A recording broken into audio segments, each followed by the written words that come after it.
तो आए दिन के कलह से जीवन को नष्ट करने की अपेक्षा यही अच्छा है कि अपनी खिचड़ी अलग पकाई जाए। यानी उनकी पत्नी भी ऐसा नहीं था कि अपने परिवार से घृणा करती थी, वो अपने सास ससुर जेठ देवर किसी से घृणा करती थी, ऐसा नहीं था, बल्कि उसका ये मानना था कि यदि परिवार में कलह हो रहा है, बहुत अधिक प्रयास के बाद भी आए दिन कलह हो रहा है, तो जीवन को शांति से जीने के लिए ये अच्छा है कि अपनी खिचड़ी अलग पकाई जाए, यानी अपनी रसोई को अलग कर लिया जाए।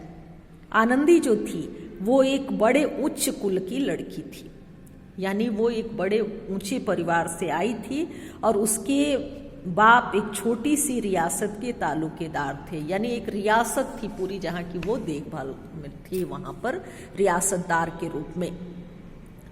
तो बहुत ही बड़े घर से उसके घर की जो पूरी संरचना, विशाल भवन था, एक हाथी, 3 कुत्ते, बाज, झाड़ फानूस, आनरेरी, मजिस्ट्रेटी और ऋण, जो एक प्रतिष्ठित तालुकेदार के भोग्य पदार्थ है, सभी यहाँ विद्यमान थे।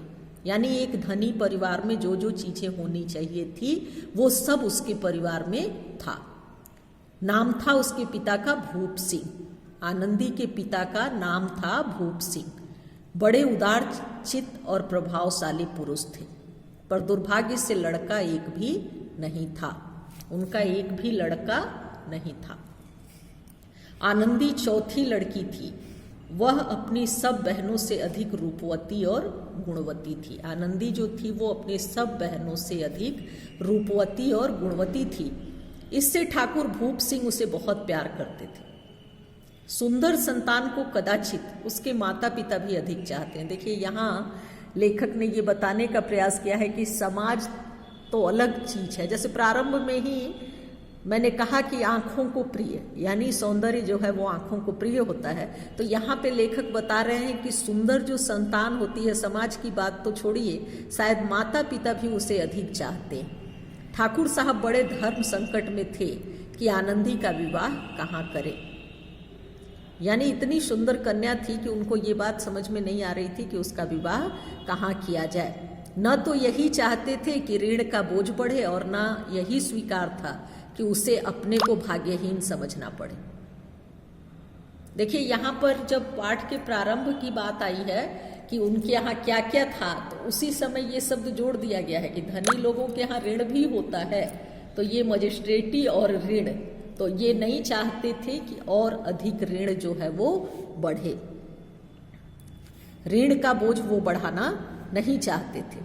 और बेटी भाग्यहीन हो या भाग्यहीन उसे समझना पड़े, ये भी मंजूर नहीं था। एक दिन श्रीकंठ सिंह उनके पास किसी चंदे का रुपया मांगने आए। श्रीकंठ सिंह उनके पास आए, भूप सिंह उनके स्वभाव पर रिझ गए और धूमधाम से श्रीकंठ सिंह का आनंदी के साथ विवाह हो गया। जब वो आए तो ये उनके रूप सौंदर्य यानी उनका जो स्वभाव था, यहाँ चेहरे पर नहीं बल्कि उनके स्वभाव पर पूरी तरह से मोहित हुए और आनंदी का विवाह जो था वो श्रीकंठ सिंह के साथ हो गया। यानी बड़े घर की बेटी जो शीर्षक का पाठ का जो शीर्षक है वो इसका निष्कर्ष है कि किस प्रकार आनंदी ब्याह करके इस घर में आई और आगे उसने क्या किया, ये दूसरे क्लास में पढ़ाएंगे। आप इसका प्रश्नोत्तर लिखिएगा। धन्यवाद।